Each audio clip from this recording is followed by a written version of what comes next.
نحمدہ ونصلی علی رسولہ الکریم اما بعد بسم اللہ الرحمن الرحیم السلام علیکم ورحمۃ اللہ وبرکاتہ۔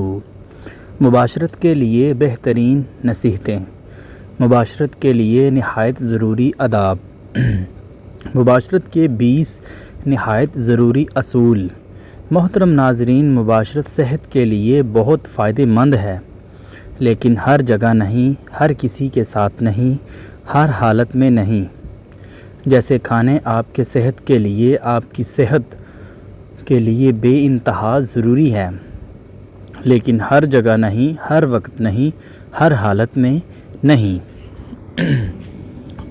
کیونکہ مباشرت کیسے کرنی چاہیے، مباشرت کا آغاز کیسے کرنا چاہیے، مباشرت کا اختتام کیسے کرنا چاہیے، مباشرت سے پہلے کیا کھانا چاہیے، مباشرت کے بعد کیا کھانا چاہیے، خاموشی کی حالت میں مباشرت کرنے سے کیا ہوتا ہے، تھکاوٹ اور پریشانی کی حالت میں مباشرت کرنے سے کیا ہوتا ہے۔ مباشرت کا وہ طریقہ کہ میاں بیوی دونوں خوش ہو جائیں۔ حضرت جنید بغدادی رحمۃ اللہ علیہ فرماتے ہیں کہ مجھ کو مباشرت کی حاجت ایسی ہے جیسے غذا کی، کیونکہ بیوی غذا اور دل کی طہارت کا سبب ہے۔ محترم ناظرین، جس دن مباشرت کرنے کا ارادہ ہو، اس دن شوہر کو چاہیے کہ وہ طاقتور غذائیں، گوشت، انڈا، دودھ وغیرہ کا استعمال کرے۔ اس دن غسل کر کے خوشبو میں استعمال کرے، شام کو پیٹ بھر کر کھانا نہ کھائے اور کھانے کے تقریباً 30 منٹ بعد مباشرت کرے۔ سخت محنت اور تھکاوٹ کے بعد مباشرت سے کمزوری پیدا ہوتی ہے، لہٰذا ان صورتوں میں مباشرت نہیں کرنی چاہیے۔ مباشرت مکمل آزادی اور بے فکری کے ماحول میں کرنی چاہیے۔ جب تک مباشرت کو حقیقی خواہش نہ ہو اور عضو میں مکمل انتشار اور سختی نہ ہو، مباشرت سے پرہیز کرنا چاہیے۔ مباشرت اس وقت کرنی چاہیے جب کھانا ہضم ہو چکا ہو، تاہم پیٹ بالکل خالی بھی نہیں ہونا چاہیے، کیونکہ اس سے حرارت عزیزی اور روح زیادہ تخلیق ہوتی ہے اور اعضائے رسائی سخت کمزور ہو جاتے ہیں۔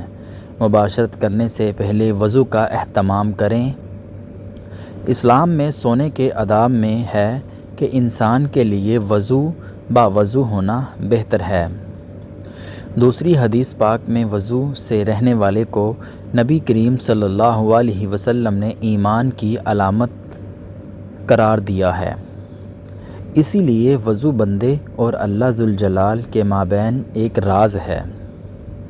مباشرت ایک اشتہاری عمل ہے، اس میں دوران خون تیز ہو جاتا ہے۔ دوران خون تیز ہوگا تو بلڈ پریشر ہائی ہوگا۔ اس سے بچنے کے لیے وضو ایک مناسب اور موزون عمل ہے۔ اگر مباشرت سے قبل وضو کر لیا جائے تو سرعات اور نزال کی تکلیف میں فائدہ ہوگا۔ موجود وقت میں ہر طرف ماحولیاتی آلودگی ہے، اس کی وجہ سے ہاتھ منہ وغیرہ سانس لینے یا آلودہ ہونے لگنے تو آلودہ اور جراثیم زیادہ ہو جاتے ہیں۔ دوران مباشرت ان اعضاء کا استعمال چونکہ مباشرت کا حصہ ہے، اسی لیے وضو کے ذریعے ان اعضاء کو دھویا جائے۔ شوہر اور بیوی دونوں باطہارت اور باوضو ہوں۔ احتلام وغیرہ بغیر غسل اور پاکی کے اپنی زوجہ کے پاس نہ جائے، ورنہ اولاد دیوانہ یا بخیل پیدا ہوگی۔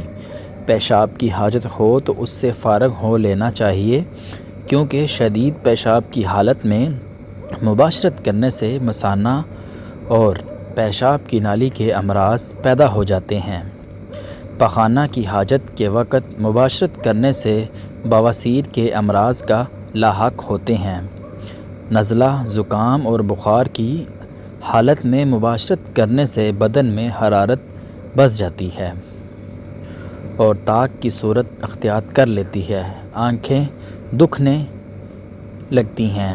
مباشرت کرنے سے آنکھوں میں زخم اور سفیدی پیدا ہو جاتی ہے۔ بڑے پیٹ کی حالت میں مباشرت کرنے سے اول تو نزال جلد ہو جاتا ہے، دوسرا ضعیف معدہ، جگر اور پیٹ کے امراض پیدا ہو جاتے ہیں۔ خوف اور پریشانی کی حالت میں مباشرت نامردگی کو جنم دیتی ہے۔ حقیقت تو یہ ہے کہ خوف بجائے خود عضو میں مکمل انتشار پیدا نہیں ہونے دیتا اور طبیعت مباشرت کی طرف سے رجوع نہیں کرتی۔ نشے کی حالت میں مباشرت کرنے سے جسم سے بہت زیادہ قوت اور حرارت خارج ہوتی ہے، جس سے بعد میں بہت کمزوری پیدا ہو جاتی ہے۔ اس کے علاوہ جوڑوں کی بیماریوں کا بھی خطرہ ہوتا ہے۔ سخت گرمی اور سخت سردی میں مباشرت سے پرہیز کرنا چاہیے، کیونکہ دونوں حالتوں میں انسان کسی نہ کسی عارضے میں مبتلا ہوتا ہے۔ جس کمرے میں مباشرت کی جائے اس کا درجہ حرارت خوشگوار ہونا چاہیے۔ سردیوں میں کمرے کو گرم رکھنے اور گرمیوں میں کمرے کو ٹھنڈا رکھنے کا انتظام ہونا چاہیے۔ غذا کھانے کے 3 گھنٹے بعد کا وقت نہایت موزون ہے۔ خوشبو لگا کر استعمال نبی کریم صلی اللہ علیہ وسلم سے ثابت ہے، لہٰذا خوشبو کا استعمال ضرور کیجیے۔ اگر کمرہ میں دینی کتب اور قرآن پاک موجود ہوں تو ان پر کپڑا وغیرہ ڈال دیا جائے۔ قبلہ رخ نہ رہیں، یہ احترام قبلہ کے خلاف ہے، لہٰذا اس کی طرف منہ نہ ہو، نہ پشت۔ مباشرت سے قبل اس دعا کو پڑھنا صحیح احادیث میں ہے۔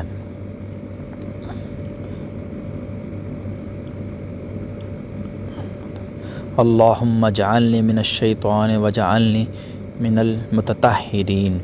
یہ دعا سطر کھولنے سے پہلے، چاہے اگر سطر کھولنے کے بعد یاد آئے تو دل میں پڑھنا اور دعا دونوں کو پڑھنی چاہیے۔ اس کی برکت سے اولاد نیک بخت ہوتی ہے اور شیطان بھی دور ہوتا ہے۔ مباشرت کے وقت ضرور سطر کھولنا چاہیے اور جانوروں کی طرح بالکل ننگا نہیں ہونا چاہیے۔ بالکل برہنہ ہو کر مباشرت کرنے سے اولاد بے حیا پیدا ہوتی ہے۔ نیز یہ بھی ہے کہ بے پردہ ہونے سے ملامہ باہر نکل جائیں گے اور شیطان آ جائیں گے۔ ایسے وقت میں نبی کریم صلی اللہ علیہ وسلم خود کو اور اپنی بیوی کو چادر سے سر تک ڈھانپ لیتے تھے تاکہ دونوں کے جسموں کو کافی حفاظت رہے۔ آپ صلی اللہ علیہ وسلم نے دونوں کو گدھوں کی طرح ننگے ہونے سے منع فرمایا۔ حضرت عائشہ رضی اللہ تعالی عنہا فرماتی ہیں، نہ آپ صلی اللہ علیہ وسلم نے کبھی میری سطر کی مقام کو دیکھا اور نہ میں نے آپ صلی اللہ علیہ وسلم کے سطر کے مقام کو دیکھا۔ اس سے طبیعت میں منافت اور شہوت میں کمی آ جاتی ہے۔ مباشرت کے وقت زیادہ باتیں نہ کی جائیں۔ ایسا کرنے سے اندیشہ ہے کہ اولاد گونگی پیدا ہوتی ہے۔ مباشرت مدھم روشنی یا اندھیرے میں ہی مناسب ہے۔ معلومات نبی کریم صلی اللہ علیہ وسلم جب نزال ہو جائیں تو اسی طرح سے کچھ دیر ٹھہرے رہیں تاکہ بیوی کا مطلب بھی پورا ہو جائے۔ اگر وہ دوبارہ مباشرت کا ارادہ ہو تو درمیان میں وضو کر لینا چاہیے۔ مباشرت کے بعد پیشاب کرنا ضروری ہے، کیونکہ اوقات منی کا کوئی قطرہ پیشاب کی نالی میں اٹک جائے تو سوزش یا زخم پیدا ہو سکتا ہے۔ مباشرت سے فراغت کے بعد غسل کر کے سونا افضل ہے، لیکن اگر شدید سردی یا غسل کرنے میں کچھ خوف حائل ہو تو فجر سے پہلے اگر دن میں یہ عمل ہوگا تو اگلی نماز سے پہلے دونوں کو غسل کرنا ضروری ہے۔ مباشرت کے بعد مرغن یا شیریں غذائیں دودھ شہد ملا ہو کھا لینے سے قوت باہم کم ہوتی ہے، مگر پاکی حاصل کرنے کے بعد کھانا ہی بہتر ہے۔ اتباع کی تحقیق ہے کہ مباشرت کے فوراً بعد پانی نہیں پینا چاہیے۔ ایسا کرنے سے تفسین یعنی دمہ کا مرض پیدا ہونے کا اندیشہ ہوتا ہے۔ یہ ویڈیو اسپیشل میاں بیوی کے لیے بنائی گئی ہے تاکہ ہسبینڈ اور وائف اپنے رشتے کو اچھی طرح سمجھ پائیں اور ہمارے نبی صلی اللہ علیہ وسلم کا فرمان بھی سمجھ لیں۔ جزاک اللہ۔